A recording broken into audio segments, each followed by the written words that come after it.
next this is kind of cool. So somebody is doing pharmacokinetic studies on maropitant in rabbits. So maropitant is amazing. And I have the Wikipedia page here to prove it. So maropitant, maropitant citrate, the brand name is Serenia by Zoetis, is a neurokinin 1 receptor antagonist. So effectively, NK1 receptor antagonists were drugs that in humans were developed for preventing or reducing nausea associated with chemotherapy protocols. And apparently there are some drugs that have antidepressant and anxiolytic properties. So in our veterinary patients, we love maropitant because it's a centrally acting antiemetic. So instead of telling the gut stop being nauseous, it's telling the brain, hey, tell the gut to stop being nauseous, which is really cool. So prior to having maropitant, at least in Canada, we didn't really have very many good drug options for anti-nausea effect. Often what we did was we had animals on metoclopramide, which is a gut prokinetic. So we would either have them on oral metoclopramide or like Q8-hour metoclopramide or metoclop CRI, so that it would keep the gut moving, so that in theory there would be less hanging around in the stomach for it to be barfed up if the animal was nauseous. But it didn't really work for nausea. So it could work to reduce ileus, and if the ileus was producing nausea, then that was kind of effective, but not a great drug for nausea in general. So when you have pets that are nauseous, for so many different reasons. So here they're just listing a gastroenteritis, chemotherapy, kidney failure, like much less like motion sickness. We use it a lot for motion sickness at a higher dose than these patients. It is really, really effective. So when maropitant came out, it was like a wonder drug. We were like, oh my God, this works so well. So thank you, Wonder Drug. Thank you, Zoetis, for providing this drug to us. This drug doesn't have an analog in human medicine. So there are other human NK1 receptor drugs like aprepitant, brand name Emend. I've never heard of it, thankfully, because I have never had chemo or don't know anybody close to me who's had chemo or required this drug, which is, very privileged of me. So there are a lot of different uses for maropitant. So I'm not going to kind of review this in detail because the data is all there, and a lot of us working in vet med are aware of how cool maropitant is. So what I want to point out is that, hang on.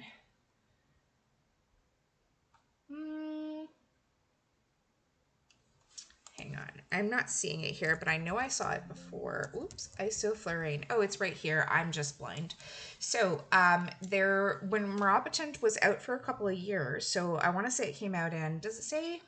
Yeah, 2012. So I know we had it,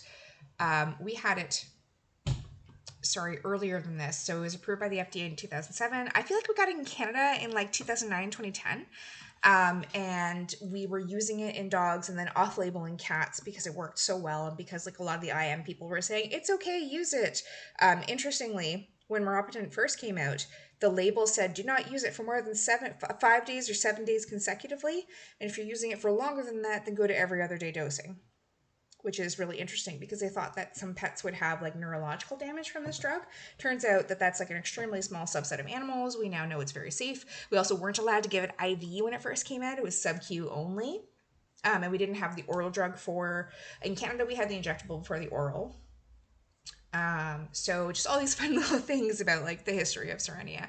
But anyway, so when a few years after it came out, there were these murmurings among the IM communities, at least like where I was, talking about how it's really good for visceral pain. Like it might have like weak anti-inflammatory effects for patients that have like really bad gut pain, like pancreatitis. It can be really effective, or patients with like a really bad ileus. Not only is it preventing nausea, but it's helping with that gut pain.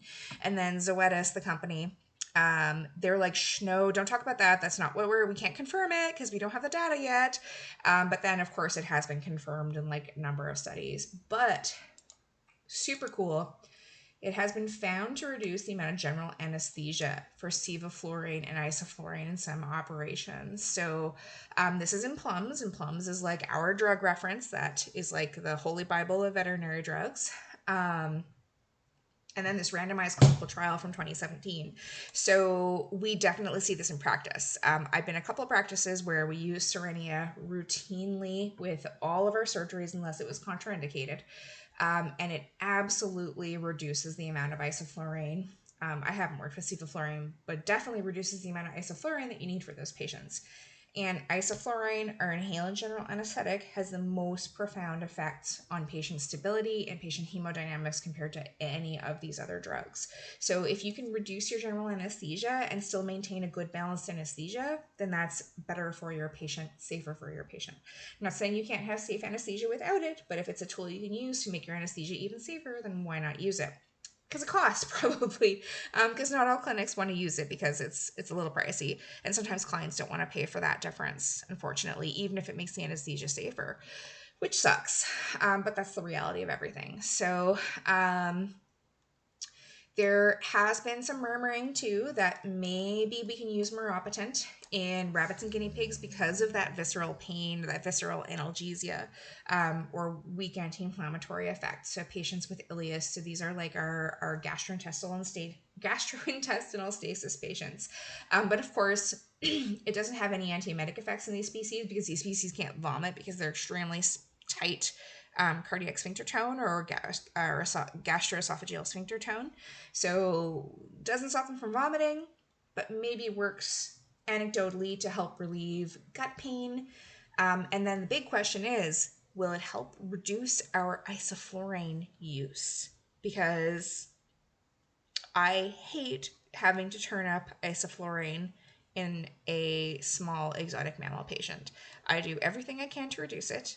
If I have a patient who's not as sedate from our pre-medication protocol, then I ask for more drugs.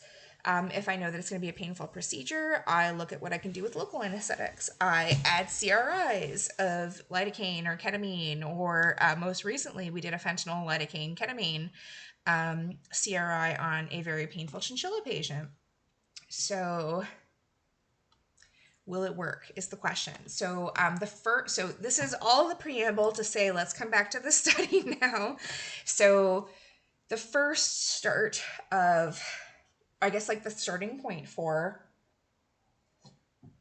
saying, is this drug going to work for this problem, is looking at the pharmacokinetics. So how the body is effectively metabolizing and what your plasma concentrations are going to be.